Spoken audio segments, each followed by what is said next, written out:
on this episode of 2036, the podcast. So this wasn't a new thing. It became more prominent because there was a greater need to get people vaccinated. I think we dealt with it reasonably well. People who don't like to take vaccines kind of fall into two groups. One, people really do have concerns. They're not part of the anti-vaccine lobby, but they have some concerns. If you talk to them, in a personal level, try and understand why they're not taking the vaccine, I think one can do well with that group. But I think this could have been done at a much larger scope. Then there is the smaller, more fringe group. It doesn't matter what you tell them. So I think but I wouldn't lump everyone who has vaccine hesitancy into the group who are the extreme groups. Welcome to 2036, the podcast. I'm Ken Carter, Charles Howard Candler Professor of Psychology at Oxford College and Director of Emory Center for Public Scholarship and Engagement. And today I'm here with Dr. Rafi Ahmed. Dr. Rafi Ahmed is the Charles Howard Candler Professor of Microbiology and Immunology at Emory University School of Medicine and is the co-leader of the Cancer Immunology Research Program at Emory's Winship Cancer Institute. He directs the Emory Vaccine Center and is an investigator in the Emory Center for AIDS Research. He's a world-renowned immunologist whose work has improved countless lives. Welcome to the podcast. Thank you. I'd like to start off by hearing a little bit about your background. What got you interested in medicine? Well, I'm not a physician, so it was really more research as opposed to doing medicine. And I don't know, there wasn't anything very specific. I think more appropriate to say that I kind of drifted into it. And what about in terms of immunology specifically? Like, what is it that's sort of fascinating about that area of research for you?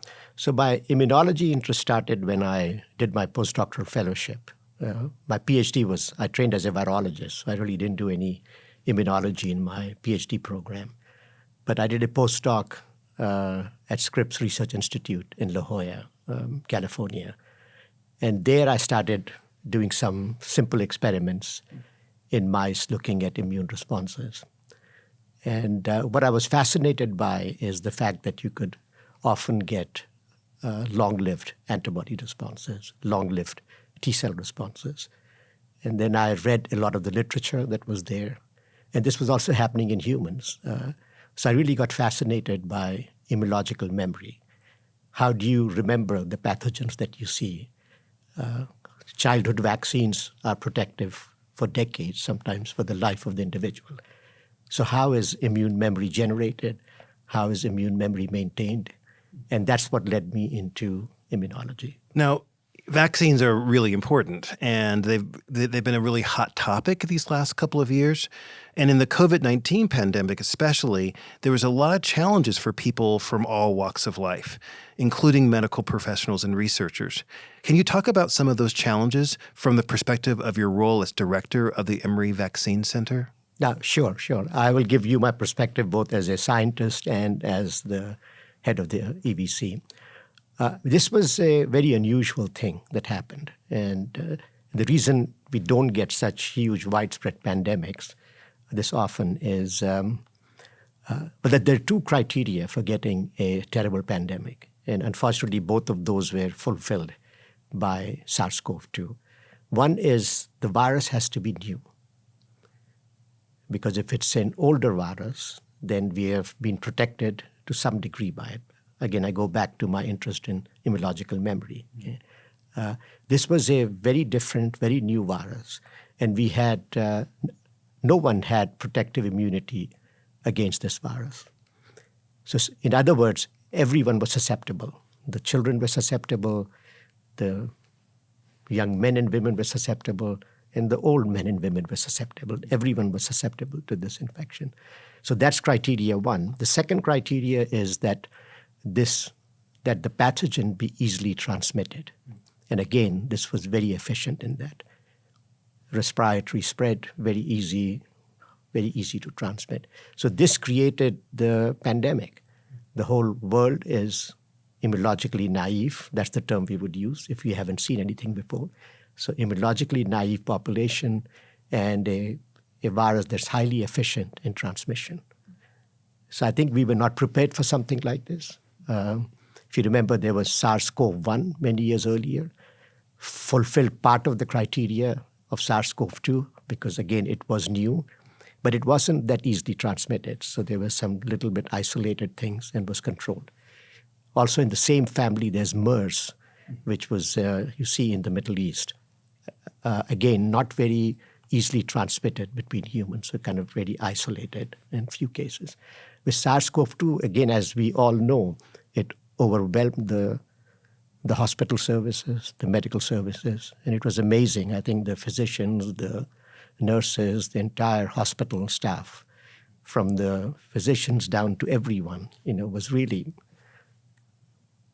they really should be complimented for what they did. Amazing effort all over the world that happened. So it was very challenging for the medical profession.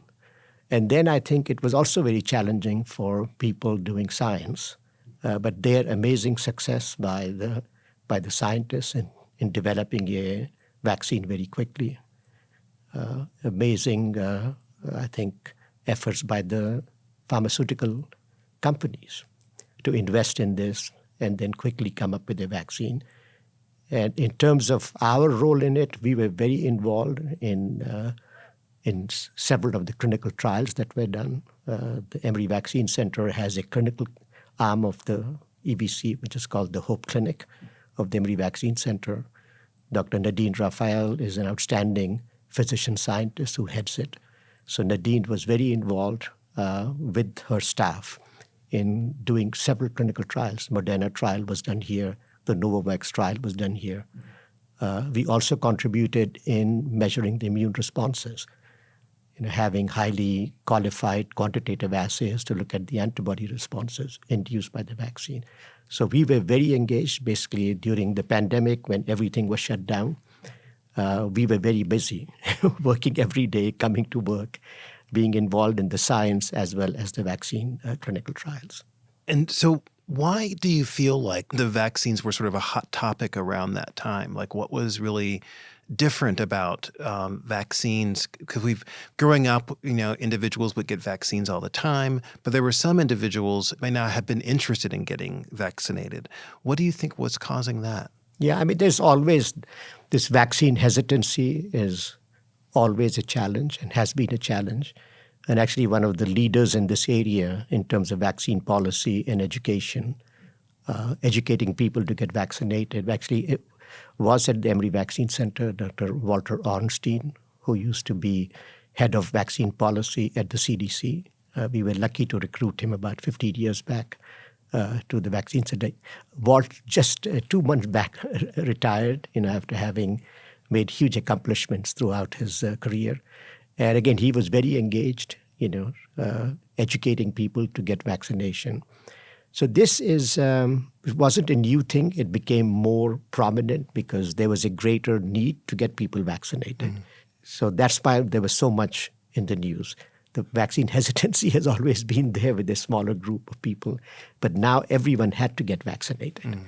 And I think that's basically why you heard so much about it in the news. And there's also a lot of misinformation around different kinds of treatments as well around the same exactly. time. Treatments and also the vaccines, things like the mRNA vaccines, will have things in there that you can be monitor you. These things which have really no basis in science or anything, But again, there is a group of people who, the vaccine hesitancy group, and also others who are more actively against the vaccines who promote this misinformation. Looking back, could we have done something differently? I'm not sure. I think we dealt with it reasonably well. And I would like to kind of, people who don't like to take vaccines kind of fall into two groups. Mm-hmm. One, people really do have concerns. They're not part of the anti-vaccine lobby, but they have some concerns. And I think those groups, if you talk to them, in a personal level, try and understand why they're not taking the vaccine, I think one can do well with that group. I think that could have been done better.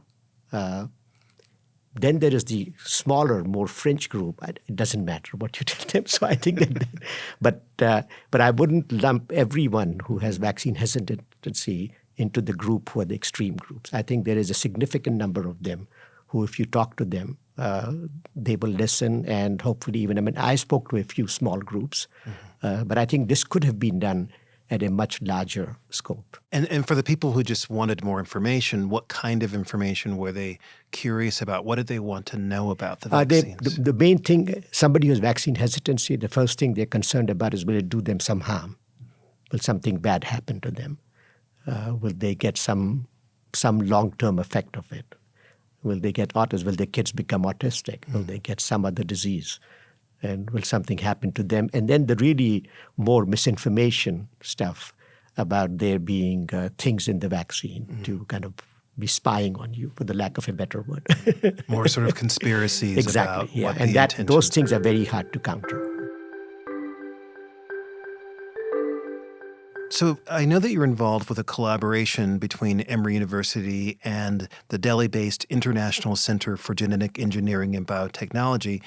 That collaboration resulted in some really amazing breakthrough treatments for COVID-19. Can you tell me a little bit about that collaboration? Yeah, we've been this is something that I'm very proud of, that, we, as you know, I'm originally from India, and I always felt that we should give something back to the place that you came from. So about 20 years back, we started a collaboration with a very good institute in India. It's called ICGEB.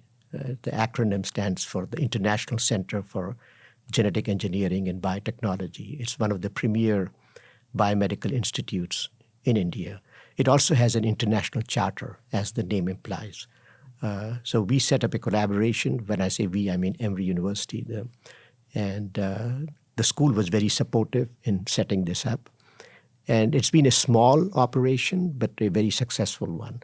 So we have 2 Emory faculty, one of them who's based there almost, most of the time of the year, and another one who goes back and forth. And I visit also at least 2 or 3 times a year, sometimes even more. And we've got a small group, about 15 to 20 people. And these are graduate students from ICGEB plus postdoctoral fellows and technicians who, when we first set it up there, we decided that we would focus on human immunology. And then we would study a disease, infectious disease, that's endemic there. So we have been studying dengue infection in the pediatric population in India. And as part of that, we have really introduced there, state-of-the-art human immunology.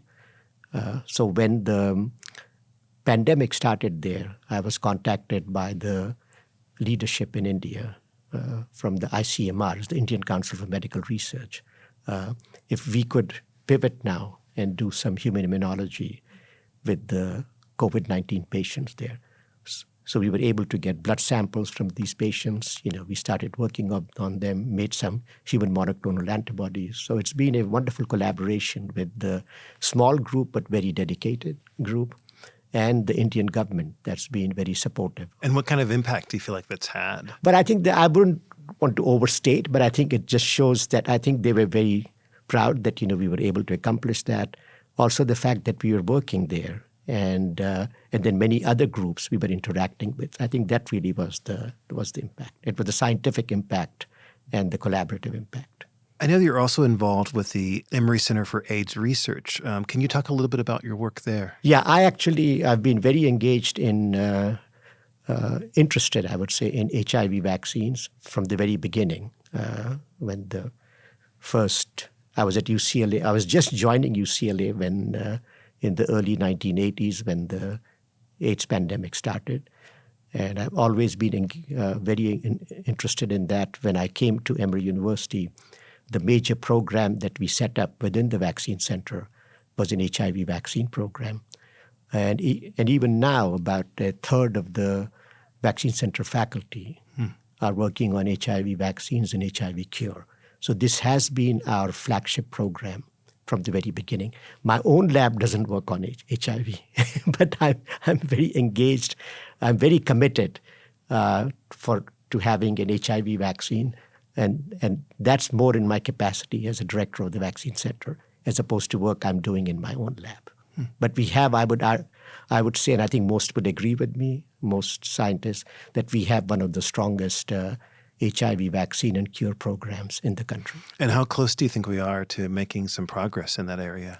I think it's a very compared to what SARS-CoV-2 others are.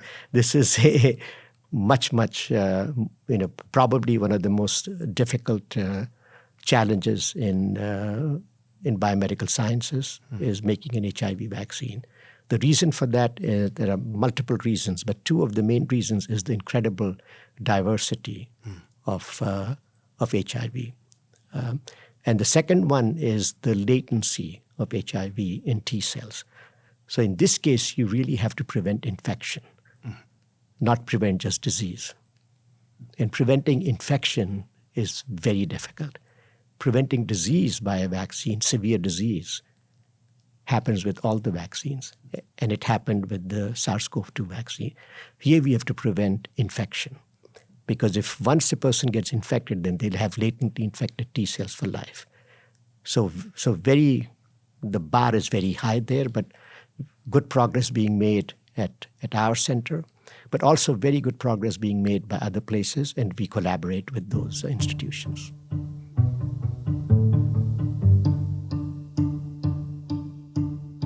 Now, your research has helped shape lots of understanding of some of the basic immune cells, memory T cells, antiviral T and B cell immunity.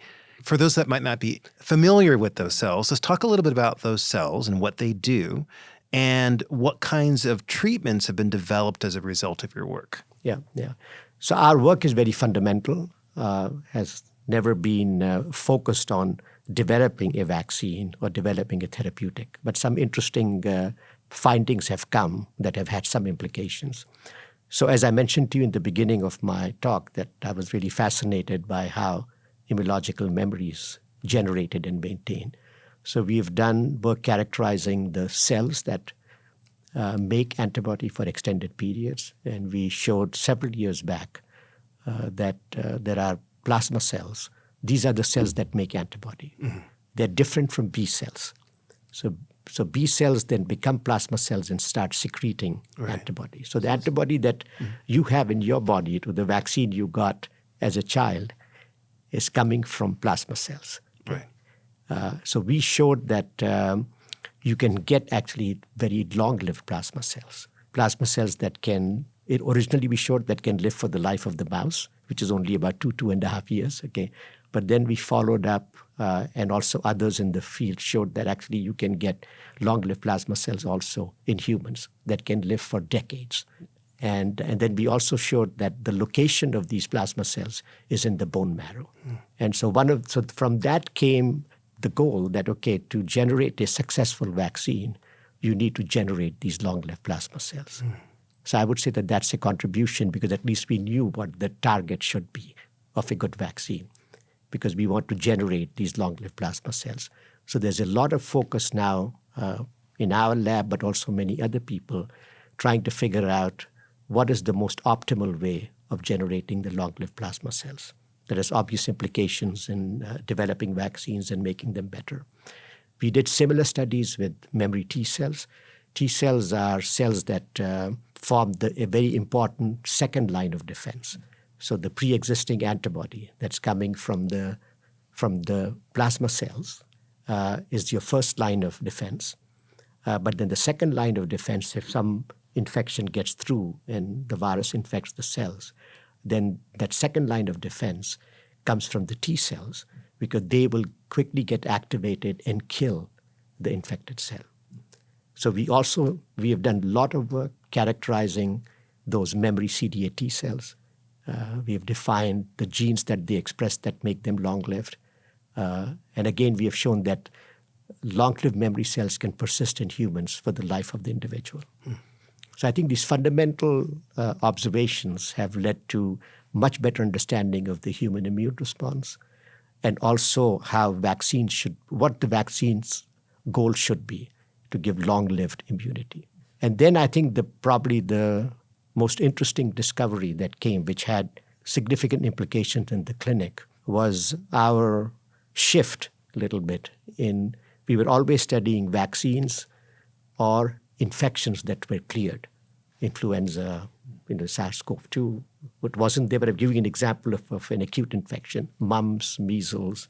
All of these are acute infections. You get infected, the virus is there. Within a few weeks, the virus clears. But then we started shifting to ask the question, what happens if it's a chronic infection, like HIV? We didn't study HIV, but we studied a mouse model of a chronic infection. And we showed that under conditions of a chronic antigen stimulation, that you get dysfunction or exhaustion of the T cells. That is, instead of being very functional during an acute infection setting, if there's a chronic infection, then there is dysfunction of the T cells. The term T cell exhaustion has been shown. And then we were among the first people to describe T cell exhaustion. And then we also made the discovery that there's an inhibitory receptor on T cells called PD-1. And that PD-1 is the major regulator of T cell exhaustion. That had a huge impact in cancer immunotherapy. So PD-1 then so the observations we had made in the chronic infection models were extended very quickly by others into tumor models and then very quickly into human cancer. And then now blockade of PD-1 pathway is the major treatment strategy for multiple cancers. Now remind us again what the T cells are responsible for. T cells will kill the tumor cell. Okay. T cells will kill the virally infected cell. Great. And they become dysfunctional. If you remove the PD-1 brake, they function again. So that has been, I think, has had a huge impact in the clinic. Now, in your laboratory, you study a lot about how the immune system works in mice, in primates, and humans to be able to maintain our immune cells and antibodies. How is your work applied, and how do you think it might be applied in the future? And again, it's the fundamental discoveries. And to go back to the PD-1 story, we showed it in mice first, and then in collaboration with Rama Amara at the Emory Vaccine Center, we showed it in non-human primates. In collaborations with others, we showed it in humans.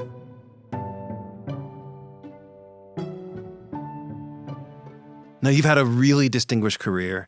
Your work has been internationally lauded. You've worked and directed the Emory Vaccine Center. You're an eminent scholar with the Georgia Research Alliance. You're an investigator with the Emory Center for AIDS Research, and you are the Charles Howard Candler Professor of Microbiology and Immunology. And in 2021, you were elected to the American Academy of Arts and Sciences. Considering all those different accomplishments, which of those things are you most proud of when you look back on your career? What makes you proud? Thank you for asking that question. So, yes, I've been lucky, and I've had many awards and memberships to many different academies. Okay, but for me, that answer is very simple. For me, by far, what gives me the greatest satisfaction are the people that I've trained. By far, that's the single most important activity that I've done is the training of the young generation, the next generation of scientists. And I just had a wonderful trainee symposium just a month back, and about 60 to 70 of my trainees showed up, and we had a great symposium at Emory. And it was amazing to see my trainees from 5 generations, 5 decades. Wow. So I had trainees I had first trained in 1980s to now 2020s, and they were all there. It was wonderful to see them all. And I bet they're also working with other people. Absolutely. As well. They're highly successful, doing better science than I would have done. Dr. Ahmed, thank you so much for joining us today. My pleasure. To learn more about 2036, Emory's campaign to transform the future, visit 2036.emory.edu.